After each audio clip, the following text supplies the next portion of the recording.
I'm going to start right now because believe it or not, that actually is related to what I'm calling the AUKUS squawkus. And for those of you that were in class last year, the year before, actually, yeah, it would have just been a year and a half ago. I think the first time I did this podcast or even talked about AUKUS was a year and a half ago or maybe just last fall. Because this is a really new phenomenon. Take a look at this bird, though. I just found this image earlier. I can't remember what site it was, a British site. The AUKUS bird, Anglo. I'm not even sure what all the birds are supposed to be. Obviously, it's a American eagle head.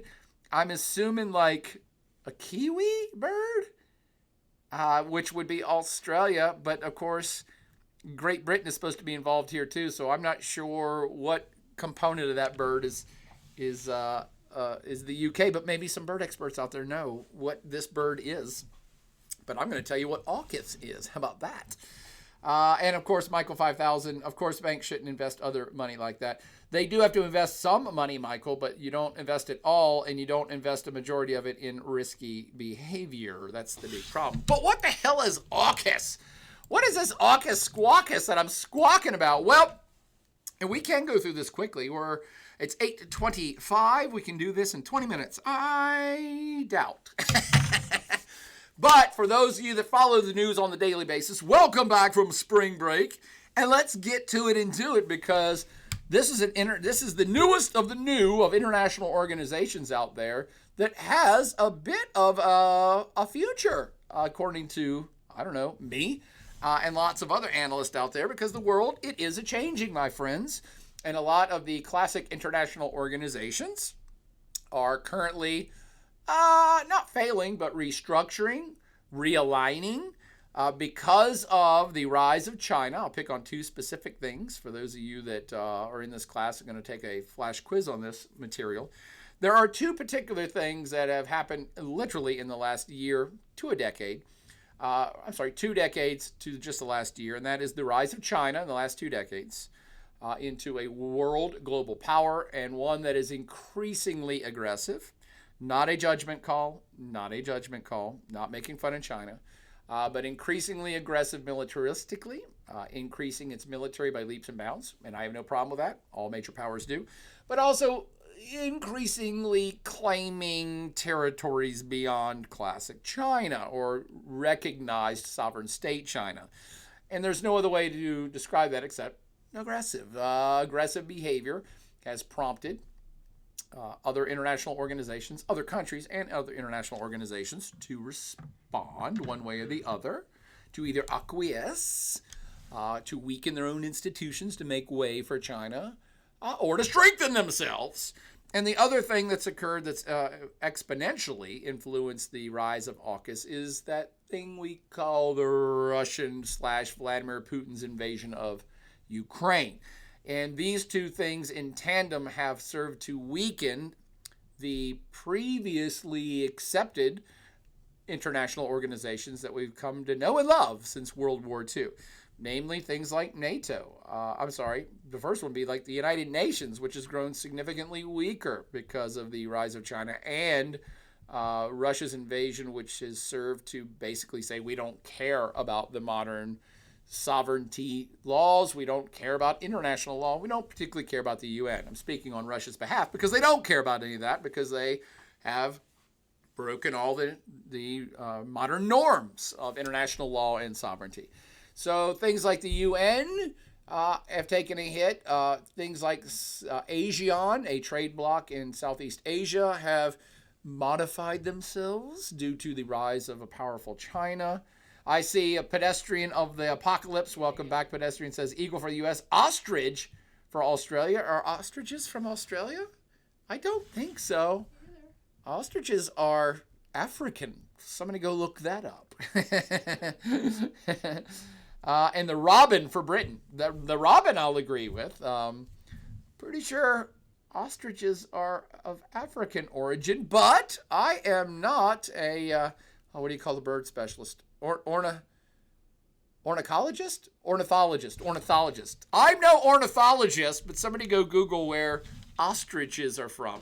I think kiwi. I think Sergeant Gummy Bear is chiming in. I think kiwi. I thought that was a kiwi bird. Yeah, that's what I thought. Pedestrian already caught it. Okay. Or emu. Oh, I thought the hair was emu. well, isn't emu like a tall bird like an ostrich? And that picture looked kind of, I don't know. It doesn't have super long legs, but it's just a cartoon anyway, so let's move on. Kiwi seems for New Zealand, which is also going to be part of this, by the way, but I'm now getting wildly behind when I should be jumping ahead.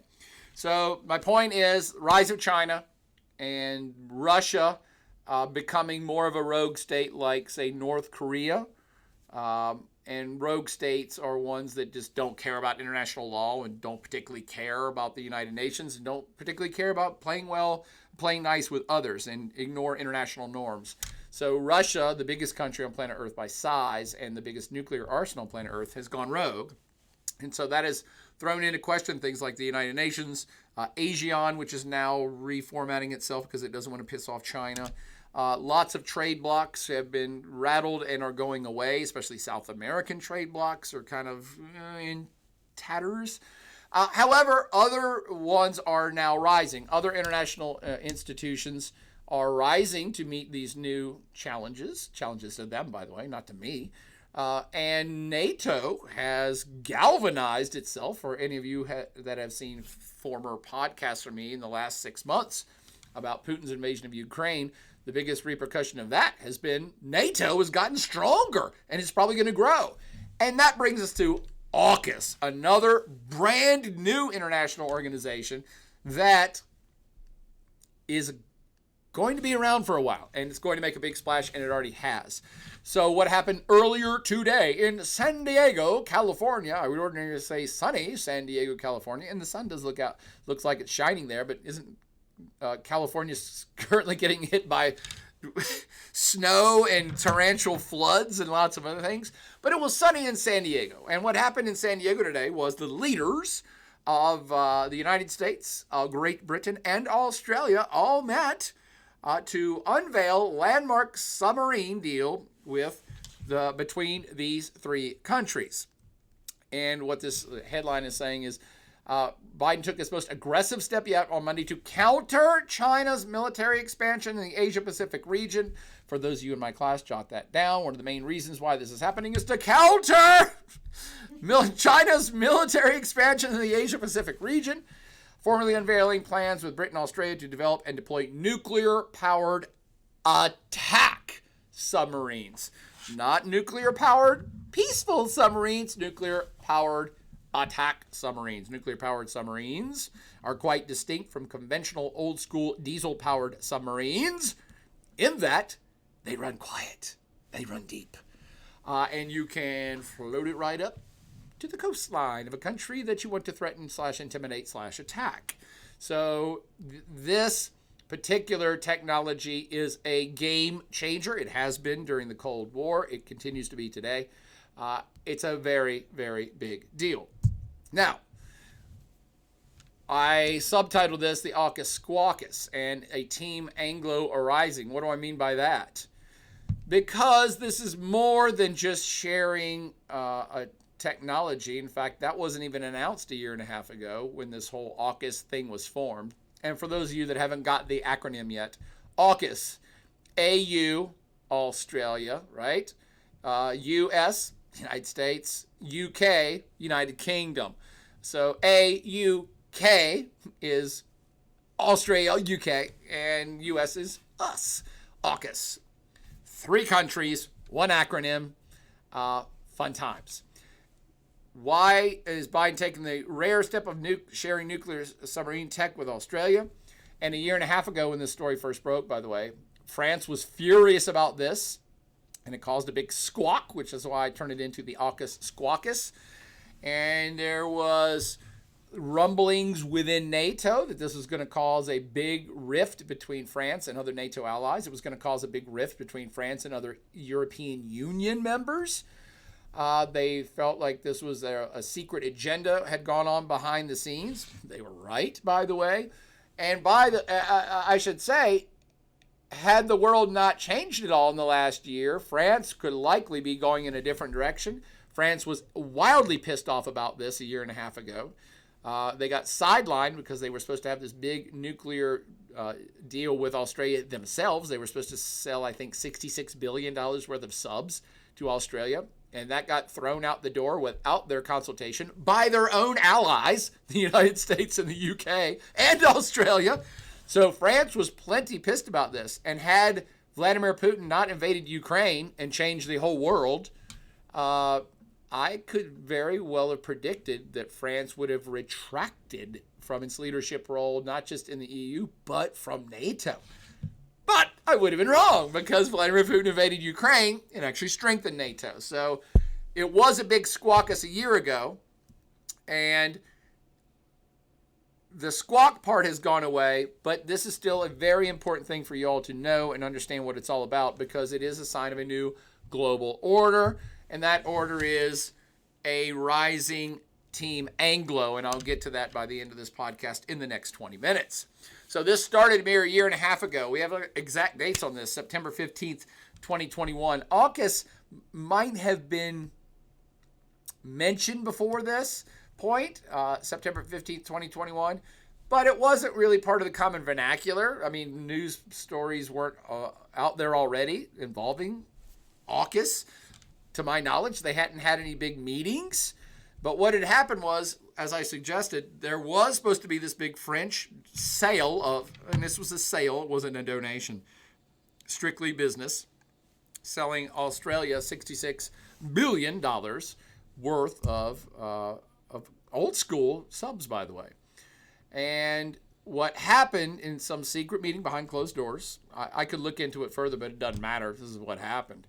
Near the eve of that sale going down, suddenly, a year and a half ago, the U.S. came out and said, by the way, we met with our partners UK, and we will be actually selling Australia a hell ton of subs. And more than that, we're probably going to be sharing a lot more information with them and doing a lot more things with them. And Australia, as you see from the byline here, Australia will consult with the United States and United Kingdom on this program over the next 18 months. And lo and behold, it's almost exactly 18 months later. Who knew this organization, as it was on its fledgling stage, would actually keep to its strategic commitment? So here we are exactly 18 months later, and Biden had a talk today saying, hey, this is still on, and the deal is going through right now. The submarine fleet will eventually be built in the south city of Adelaide, said the Prime Minister at the time. The United States has not shared nuclear submarine technology with anyone since 1958, and the only person that shared it with, the only entity it shared it with at that point was the United Kingdom. That still holds true even a year and a half later. The United States has never shared nuclear submarine technology with anyone except the United Kingdom, and that was back in a treaty signed in 1958. That's all changing now. Nuclear reactors will propel the subs, but Biden said these ships, unlike American or British subs, will carry conventional arms rather than nuclear weapons. They were big to point that out even a year and a half ago. Australia is a big anti-nuke country and didn't want to be retract on its dedication to the non-proliferation treaty on nuclear weapons. So they are nuclear-powered submarines, but they will not be carrying nuclear weapons. As far as we know, wink, wink, nudge, nudge. Sorry, I hate to be Captain Obvious, but when a top secret military submarine goes beneath the waves, no one really knows what's going on except people at the top levels of clearance. And only a handful of humans on planet Earth would know if they actually had a nuclear-tipped submarine, a missile on their sub as well. So the public face is, no, they're not going to carry nuclear weapons, only conventional ballistic stuff. But I'm not sure I buy that. That's fine. That's beside the point. I do want to shout out James Dean. That China doesn't want Vladivostok cries in submarine graveyard, and they prevent them from buying more of the baguettes. And Thief says France is salty. They are salty about these submarines. And at the same time, the three leaders framed AUKUS as a broad bid for security in both the Indo-Pacific, the Indian Ocean and the Pacific, so the Indo-Pacific region.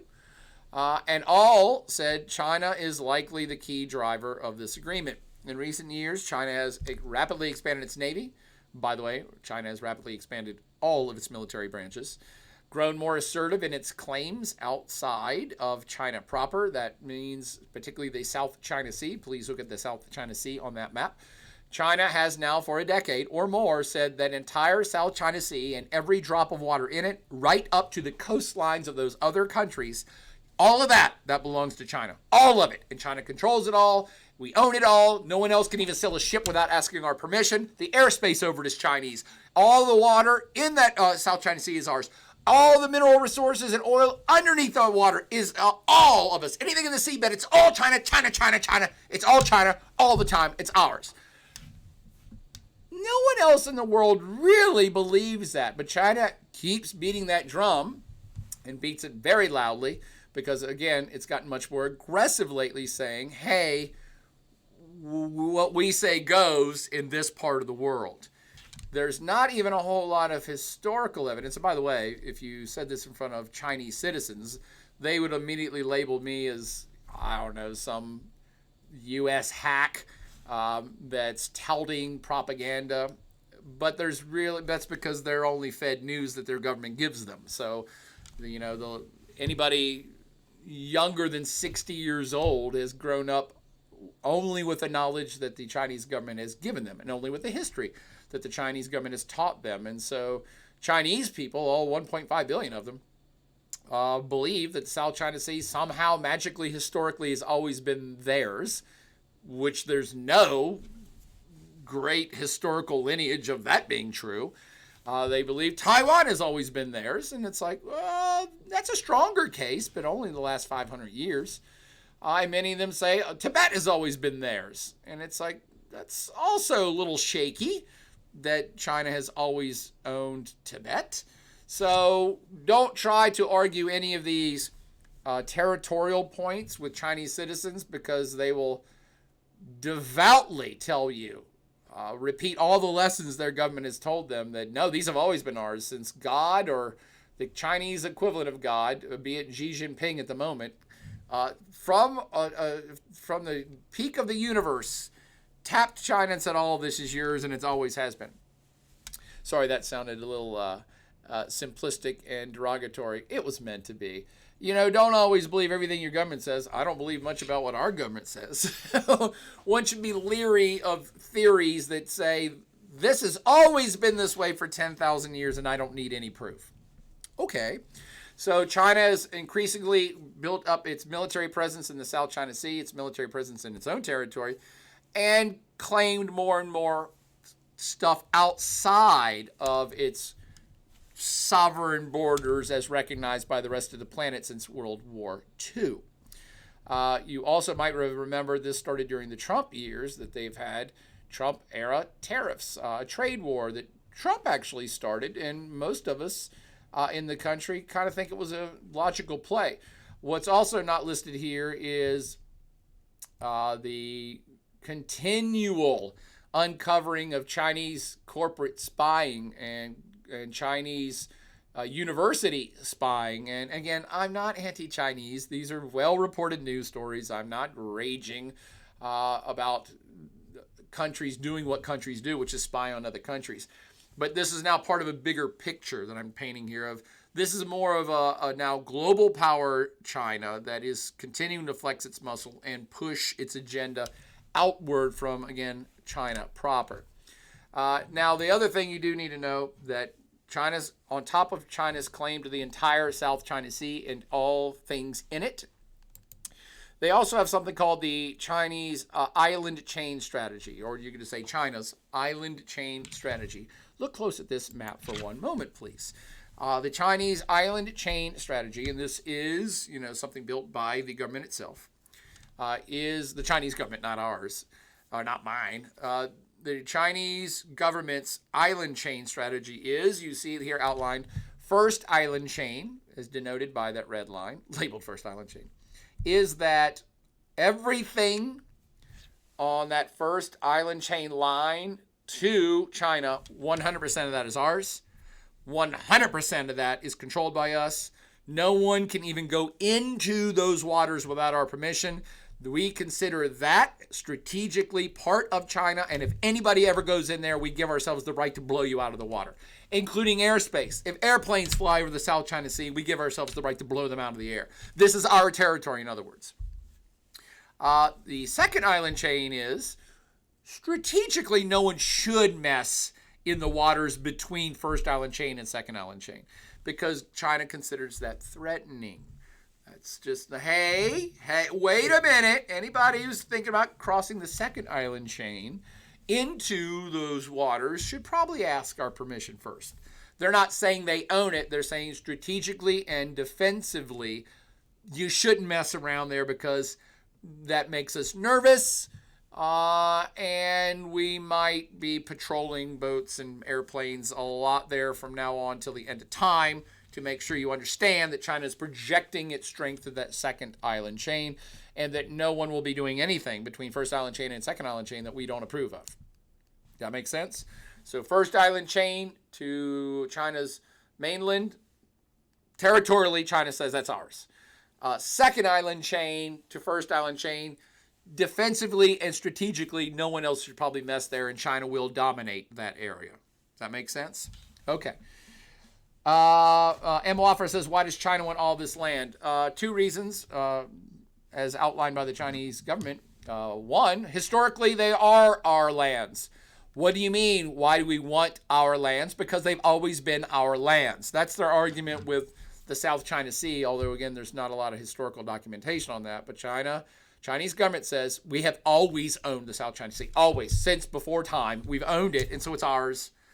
And Taiwan, yep, it's always been ours, even though you can historically track the exact date when people from the Chinese mainland were bumping into Taiwan. So, one, they say we've always owned it, it's ours. And the second reason is defensive. Again, strategically, defensively, China says, hey, look, we're a big boy power. And it is logical that we would want a defensive strategic zone that we control that makes us feel better about ourselves. I agree. The United States certainly has one. You're not going to have the United States allow China to build a military base 10 miles off the U.S. coast. Russia agrees with this too. Russia says part of the reason why they had to invade Ukraine was because NATO was getting too close to their borders. So it makes us nervous. We want a strategic zone that defensively we can defend and we kind of control, even if it's not our territory proper. So that's why big powers do this, and there's no face lost in me agreeing with that. I'm like, no, I totally get it. China is doing what big powers do. They're saying, hey, we're not comfortable. We want to control this zone, all right, and we're going to. Claiming all of that, that's a big chunk. Basically, at this point, they're saying we own half the Pacific Ocean and nobody should mess with it. And not many other states are going along with that right now. By the way, every time China says we own the South China Sea, nobody should mess with it, including airplanes, the United States intentionally flies B-52 bombers over and says, what? What was that? What did you say? You own this? I can't hear you because the plane engines are so loud. So this has been contested for 2 decades now. This isn't even that new. But I want you to understand what's going on here behind the scenes. I've already referenced the China-U.S. trade war, which started during the Trump era, and the Biden presidency has maintained. So it's funny that everybody, all Democrats hate Trump so much, and all the Trump people hate Joe Biden so much, but a lot of the things that Trump specifically did with China, the Biden administration has not changed at all.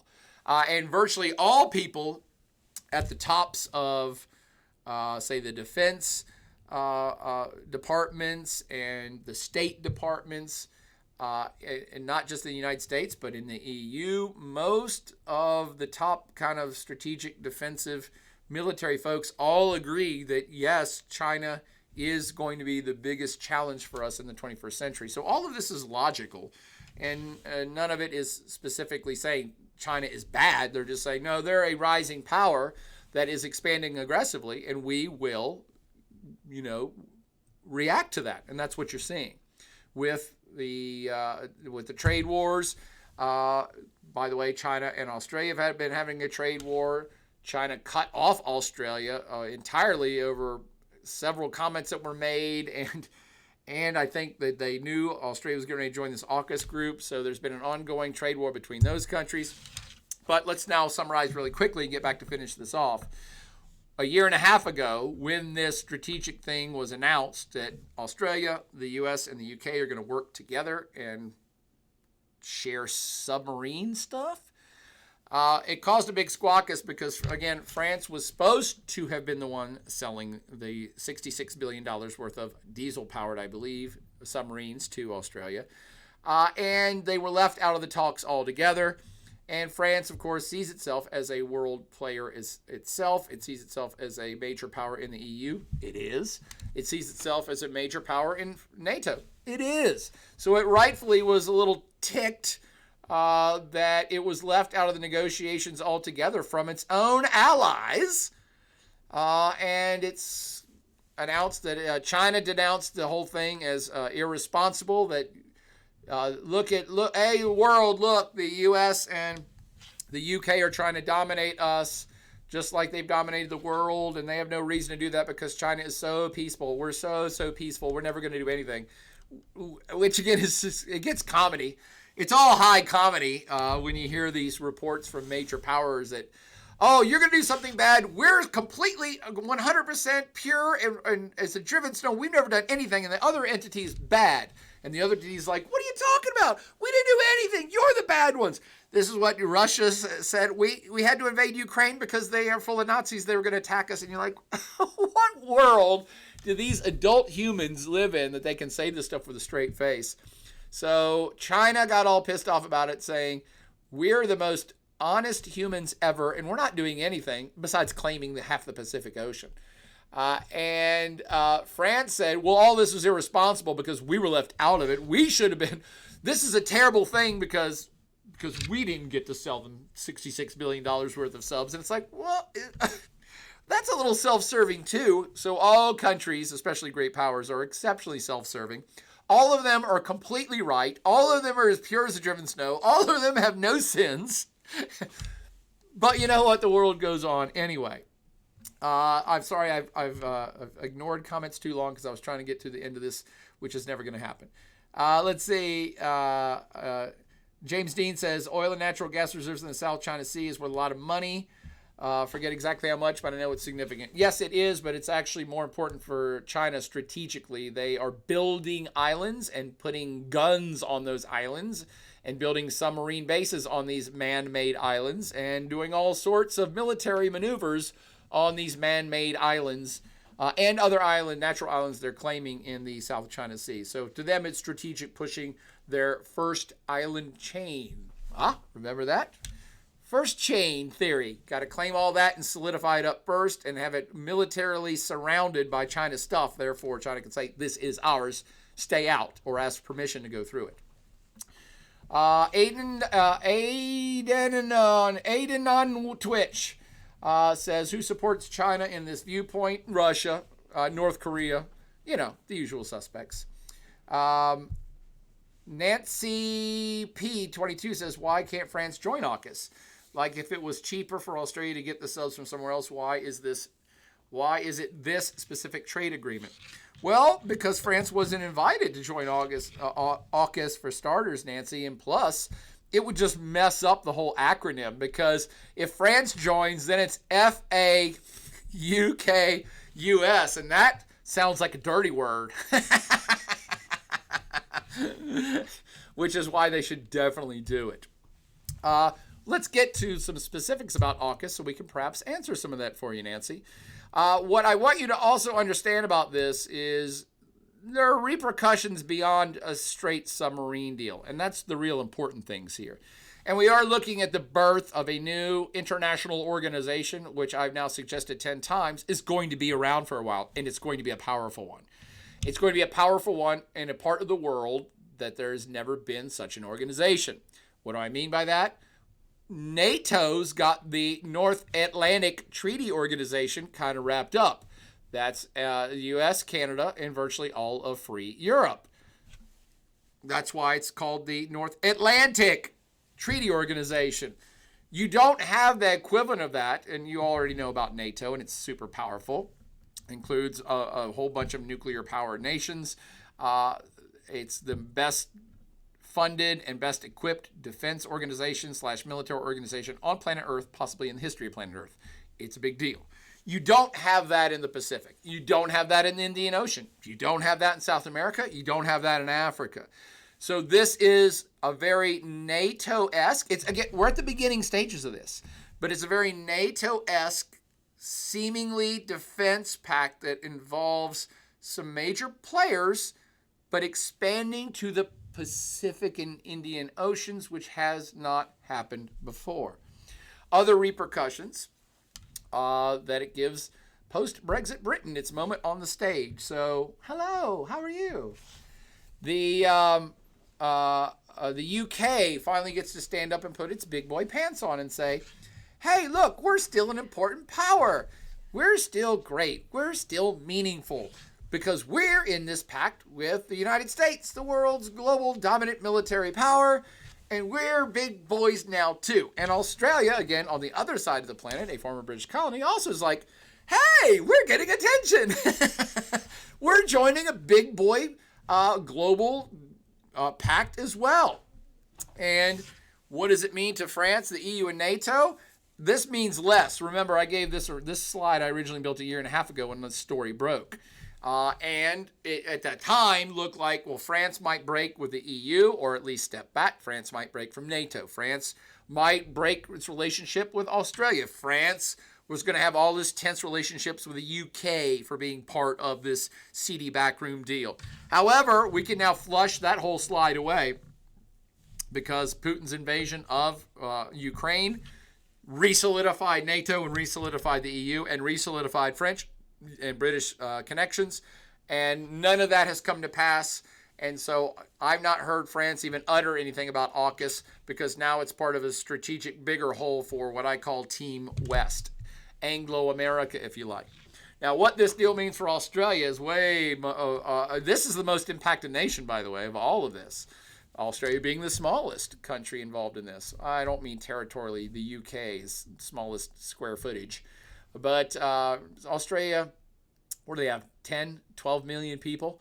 Former British colony, other side of the planet, a continent / island onto itself. It is a big deal for them. They have perhaps a top 20 economy, but they don't have a big, huge, world-class, giant top 3 economy. They don't have a giant military. They don't even have a very big population. So they're going to be impacted most by this because now suddenly they're under a umbrella that looks increasingly like a NATO Article 5 situation. They have not declared that, by the way. They have not declared that this is a new NATO. They've not declared it's going to be an expansion of NATO, a new Pacific arm. They've not even declared an Article 5 situation for this yet. But it's coming. So it's mostly important to Australia, or most important for Australia, because it now joins a defensive organization that is, militarily speaking, wildly powerful, well beyond anything Australia ever would have been capable of it on its own. And I already suggested, and Australia and China have been in a trade war themselves, and China is aggressively moving territorially towards Australia. And there could be friction at any given point, which has cropped up several times between Australia and China, even though China is Australia's biggest trading partner. But Australia doesn't want to become a subservient sub-situation to a growing and aggressive China in this part of the world. So by themselves, they couldn't do much. But now look at this graphic. Love graphics like this. Shows all of the nuclear-powered ballistic missiles and other nuclear-powered attack subs. Just look at the world total and you'll quickly figure out, without doing any math at all, that the U.S. has more nuclear-powered ballistic missile subs and other nuclear-powered attack subs than the whole rest of the world put together. Now, they don't have more nuclear-powered ballistic missile subs than the whole world put together, but their sub fleet that the U.S. has is bigger than all the rest of the world put together. And now you're in a situation where the U.S. and the U.K.'s on this list, by the way, and it looks like with the U.S. and the U.K. combo, You have nuclear-powered ballistic missile subs that the U.S., UK, and now Australia will have more than the rest of the world put together. That is the rest of the world, including Russia, China, and everybody else. So that's why it's a very big deal. The Aussies have joined the Big Boy Sub Club. The Big Boy Sub Club. And they have definitely picked a side. What I mean by that is China is Australia's biggest trade partner. They make most of their economic clout off trade with China. But they've said now definitively a year and a half ago by joining this AUKUS group that we will sacrifice economic gain when it comes down to countering the rise, and particularly the aggressive territorial rise of China. They didn't have to do that. They could have sat on their hands and just kept making money, which the Chinese, I think, assumed they would, because the Chinese have punished their economy pretty hard for joining this group. But Australia is throwing in its lot, and it's picking its side, and the side is going to be AUKUS. Now, the much bigger picture about why the AUKUS deal is worthy of a podcast is because it is a true tectonic international political shift for the future. I'm now wondering out loud if this story, which again was a year and a half ago, what else was happening a year and a half ago? Well, exactly a year and a half ago was when Russia started pooling troops to invade Ukraine. And I'm now wondering out loud, literally, as I'm podcasting, were those two things related? Did the rise of AUKUS as a potential power projection to the other side of the world, that's a power projection of Team West, possibly a power projection of NATO, did that incentivize Vladimir Putin to go ahead and try to reclaim Ukraine before AUKUS and NATO globally get more powerful? Food for thought. But a tectonic political shift certainly was happening even before we knew what Russia was up to a year and a half ago. When I made that statement, I'm like, this is kind of a very big deal because it is the first time that you do have Western countries, I always call them Team West, that is now flexing its muscles specifically into the Indo-Pacific region. That has not happened before. This is new, and it looks like it's here to stay. And today's announcement from Joe Biden kind of made it very clear it's here to stay. Again, I'll stress for the 10th time, maybe only the second time, this isn't NATO of the Pacific yet. They have not declared an Article 5 for this group yet. But I work on logic and logic alone. And it to me is entirely logical that they don't even have to have an AUKUS Article 5. We can assume it at this point. If the U.S. and the UK are going to share high-end nuclear technology with Australia, they're in the club, which means if China were to attack Australia tomorrow, let's just go ahead and make it perfectly clear. Of course the U.S. and the UK are going to go help Australia. So they haven't declared it formally yet, and they haven't said it out loud, but to me, logically, it's only a matter of time before we have an Article 5 that pops up around this AUKUS group. What is AUKUS anyway? The agreement covers, and this feels like a test question if we were to have a test, the agreement covers key areas such as artificial intelligence. Not just, it's all based on the subs. The sub story is what got all the press because it pissed off France. And nobody had even heard of this AUKUS stuff before this a year and a half ago. But the sub thing is just one part. The agreement covers artificial intelligence, cyber warfare, underwater capabilities, that's the sub part, and long-range strike capabilities. That's intercontinental ballistic stuff, my friends. That's why we might as well be saying, yeah, this is a group that has an Article 5, whether it's spoken or not. Includes a nuclear component, possibly limited to the United States and United Kingdom, on nuclear defense infrastructure. In other words, putting Australia under the nuclear umbrella, which means, hey, China or Russia, if you launch something in Australia, we're probably going to counter-launch on their behalf. The agreement will focus on military capabilities, separating in Five Eyes Intelligence Sharing Alliance, which also includes New Zealand and Canada. Wait a minute, what?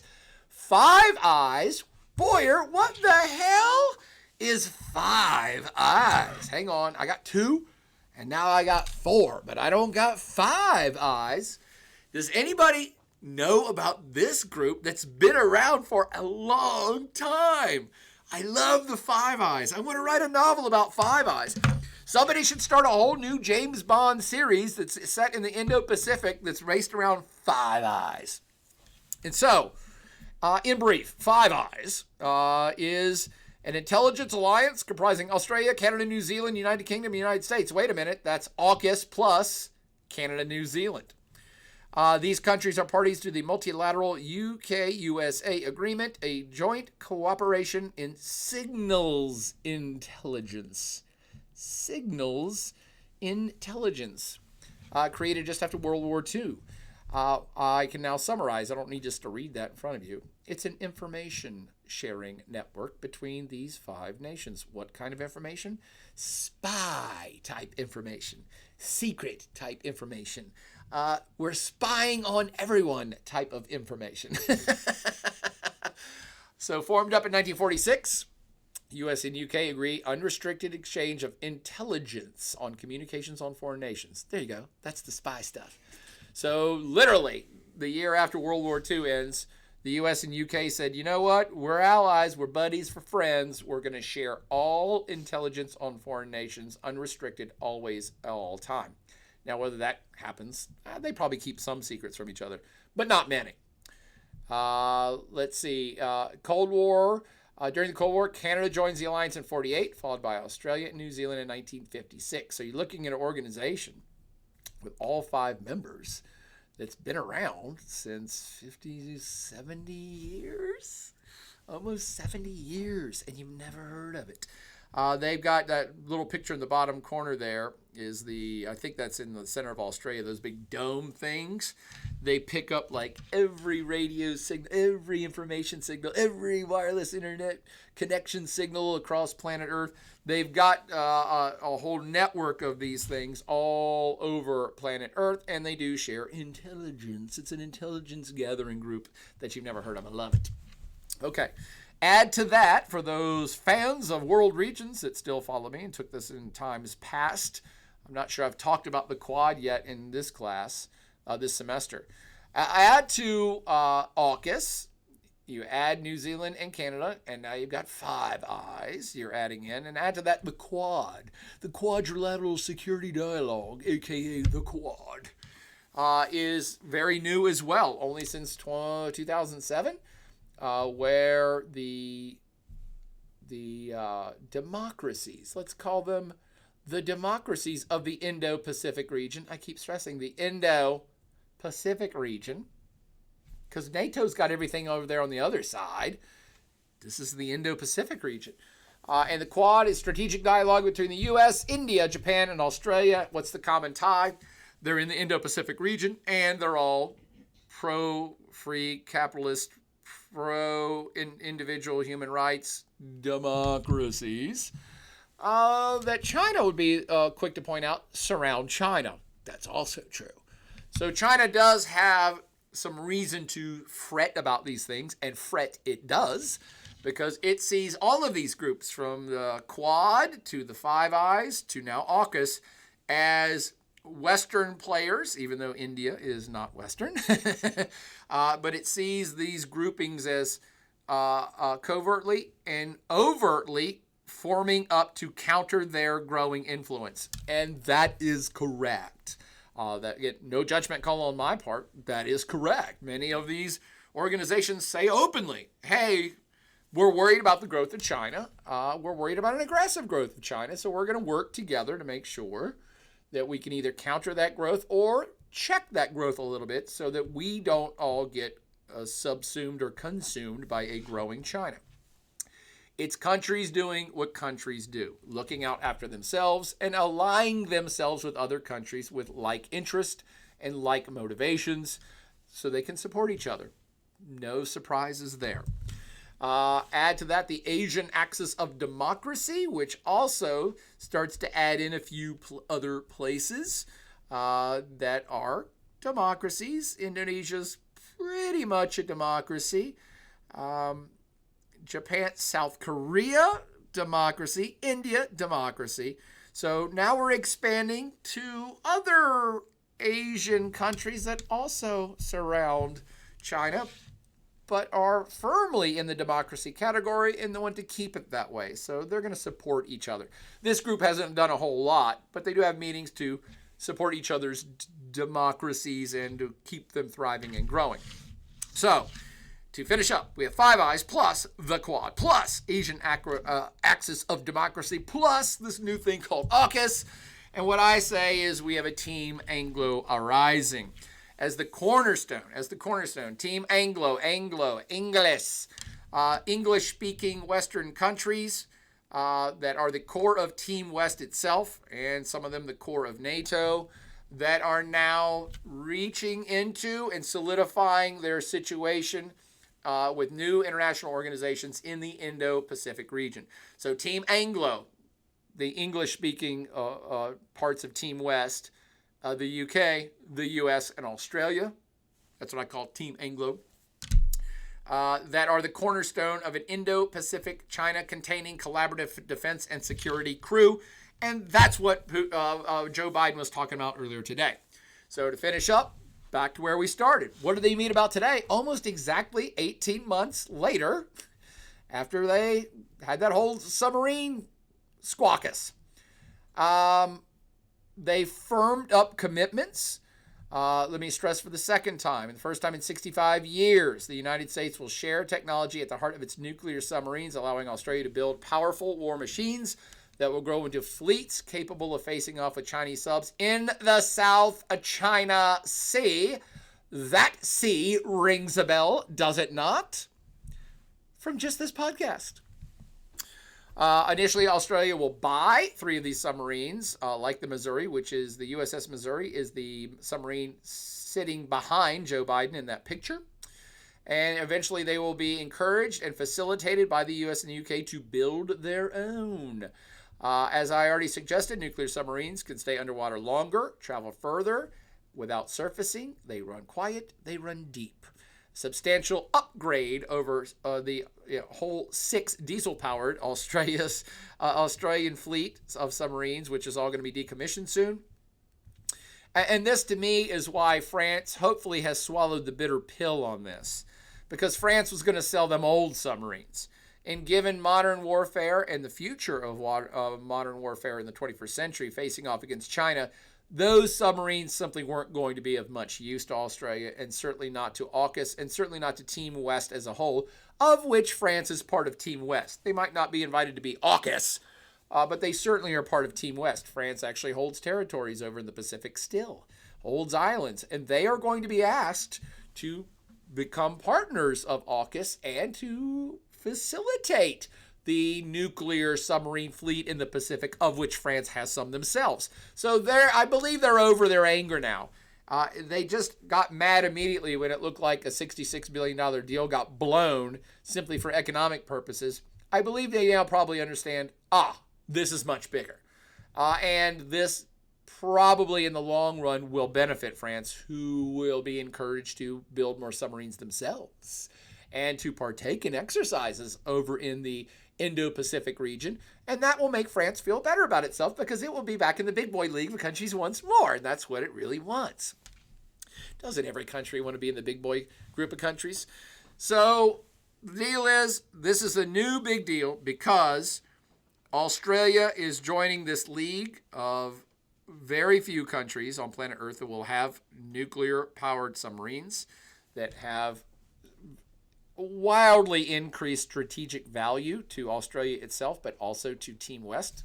And I'm now almost interchangeably using AUKUS and Team West, but you understand the difference.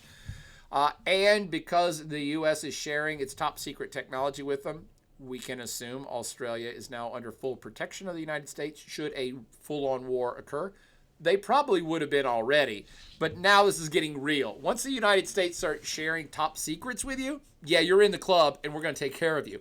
And I'll say it for the 100th time, look for an Article 5 to be forthcoming soon, because the U.S. is going to want to protect its investments in Australia and protect its technology in Australia. And how do you do that? By forming up a new type of NATO that says, we're all in this together, and ain't nobody going to mess with Australia because you're going to mess with us simultaneously. In recent months, Mr. Biden has announced they will help Japan build up its military after decades of a pacifist stance, and they will deploy more American troops and equipment to non-U.S. military bases in the Philippines. The final statement here, it's tying the U.S., the United Kingdom, a European power, to Australia, a Pacific power, with the United States as the glue holding this new partnership together, said White House security advisor. It's a manifestation of a broader encouragement that the president has offered to European allies to be more engaged in Asia and Asian allies like Japan and Korea to be more involved in Europe. That's why it's a groundbreaking thing. That's why this thing's going to be around for a while. It is now a bridge between NATO and what will be soon become a Pacific-based NATO-type organization that might be tied to democracies like India, maybe, like Japan and South Korea, almost definitely. Side note, South Korea today is doing drills with the U.S. military, and today the president of South Korea said, we might start building up a nuclear arsenal, because why wouldn't we? North Korea is already flouting all the rules and claiming it has a nuclear arsenal, so we might as well have one too. Is that related to AUKUS? It most certainly is. So I'll end with this. Who else might be joining Team Anglo, even though Team Anglo is a bunch of white English-speaking peoples? Well, there's diverse population in these countries, but you got what? Team Anglo has the connotations of the British and their former colonies, including the United States, that all speak English. But who else might be joining this broader league across the world? One does not need to speculate too heavily to understand that if a defensive organization crops up in the Pacific, which to me AUKUS is the foundation stone of already, one must assume Japan is going to be in there. They're being encouraged already to militarize. South Korea is going to be in there because they're already starting to militarize. And perhaps India, although India always plays the fence. How about that for an AUKUS squawkus? And I ignored all the comments, but I'll try to get to them right now. Is the guy? Well, they're in the back of my truck. My truck's out in front. Yeah. Okay. Well, is he having a glass of wine? Yeah. Okay. I'll be there momentarily then. Let's see. I'll wrap this up quickly because I just had to give a shout out to Turd Maestro because then it'd be Faucus. See, that's what I was saying. You can't say Faucus, can you? And only here for the podcast says Fraucus. Awk for us. That's too good only here for the podcast. By the way, if there's anybody in this podcast right this second who's in world regions right this second, it is 9:17. Email me right now. You just earned yourself 10 points. Email me, joboyer @vt.edu. Give me your screen name here in Twitch, and give me the password, AUKUS. Give me your screen name here in Twitch and your real name. And we will get you some extra points. And then I will also be posting up some questions for a flash quiz on this. Hope you all enjoy the AUKUS squawkus and understand its importance in the upcoming world. And now I will answer whatever questions you all have. Let's see. Samuel Lawrence wants to ask questions. You can probably need to talk to your TA first, but you can ask it real quick, Samuel, and maybe me or Katie can answer it very quickly. Turd Meister says France doesn't deserve 2 letters. Thank you, Bye-bye, Shawley. Thank you for tuning in. Turd Maestro, Samuel Lawrence, Nancy, Aiden, M. Waffer, James Dean. Only here for the Plaidcast, Sergeant Gummy Bears. Pedestrian of the Apocalypse. Thank you all so much. Michael 5000, The Thief. Thank you all so much for tuning in. I hope you enjoyed this. Please do tell me if you learned anything. And we will see you next time, next Monday, when we chat about some other new thing that's happening here on planet Earth. First time chatter from Katie Kirk says thank you. Thank you for chatting, Katie Kirk. First time chatter from Tank22556. Thank you, Tank. And by Vash, learn many things. Awesome. Cool. All right. Well, first time chatter from Maple Pandas. Maple Pandas. I love that. You taste delicious. Want some Maple Pandas on my pancakes. And Private Ham says thank you. Thank you, Private Ham. First time chatter from Onyx. Onyx, yes. Ooh, that's a good screen name. Password AUKUS. If you want some points, email that to me, Michael5000. But I think you're here just for the knowledge. You all have a great night. And as always, party on. Indo-Pacific AUKUS style.